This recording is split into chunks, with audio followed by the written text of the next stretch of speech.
Izbor podjetij za najpodjetje Podravja 2018, ki sta ga pripravila časnik Večer in Štajerska gospodarska zbornica, kaže, da podjetja tečejo na dolge proge. Med najboljšimi so družba Impol, Flavleskot, Hiša Daril, Ledinek Inženiring, Dravske elektrarne Maribor in GP Mont. Najboljši zaposlovalec je Continental Adria Pneumatike, najpodjetje po izboru bralcev Večera pa Quadros Teto Frido. Enega od možnih receptov za uspešnost in razvoj je povedal Gregor Ledinek.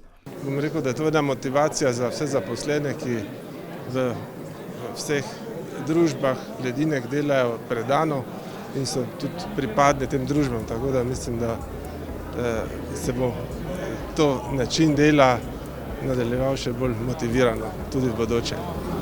Mogoče samo še, kako gledate na celotno, recimo štajersko-podravsko gospodarstvo, kje so tu še možnosti za nadaljnji razvoj?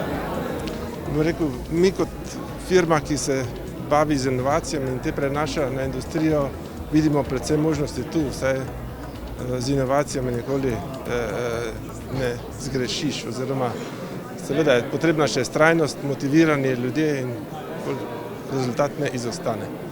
Zgodba o uspehu pa je gotovo tudi teta Frida, ki je najpodjetje po mnenju bralcev in bralk časnika Večer. Hkrati pa polni načrtov za skoraj realizirano čokoladno vas skrbijo še za promocijo Maribora in regije. Zelo sem ponosen, da smo sladki ambasador te regije, da lahko širimo ta, bom rekel, pozitivni štajerski duh po Sloveniji sedaj, ko odpiramo pa čokoladno vas, pa upam, da ga bomo širili tudi v tujini.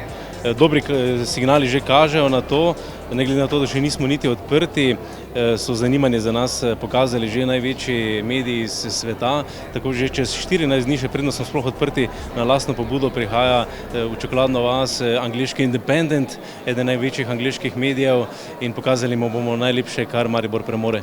Da pa se Podravje vendarle počasi premika naprej, ne samo z najboljšimi podjetji, ampak tudi z ostalimi, ter da se zmanjšuje število brezposelnih, opaža ministrica za infrastrukturo Alenka Bratušek, s katero je odgovorni urednik Večera Matija Stepišnik imel na podelitvi tudi pogovor.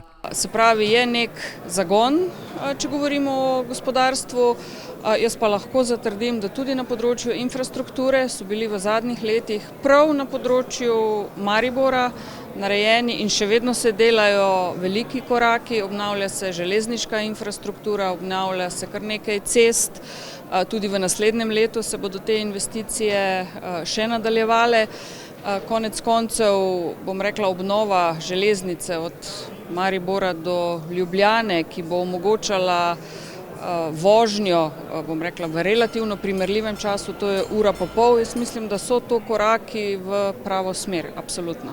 Minister Počivalšek pa poudarja, da Podravje sledi vseslovenskim trendom. Stanje gospodarstva v Sloveniji lahko rečem odlično. Še naprej imamo nadpovprečno gospodarsko rast v okviru Evropske unije. V zadnjem mesecu je bilo 2,6 napram enemu letu poprej.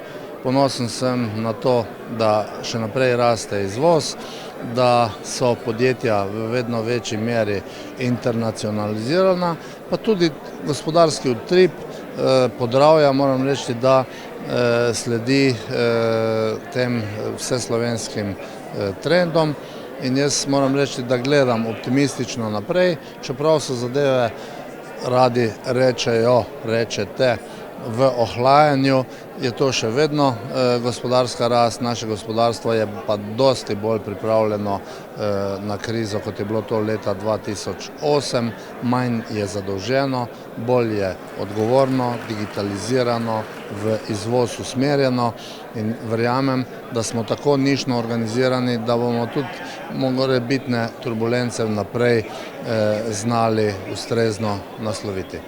Ustrezno nasloviti pa se vsekakor da tista podjetja, ki so tokrat dobila hvalevredne nazive kot najpodjetja Podravja.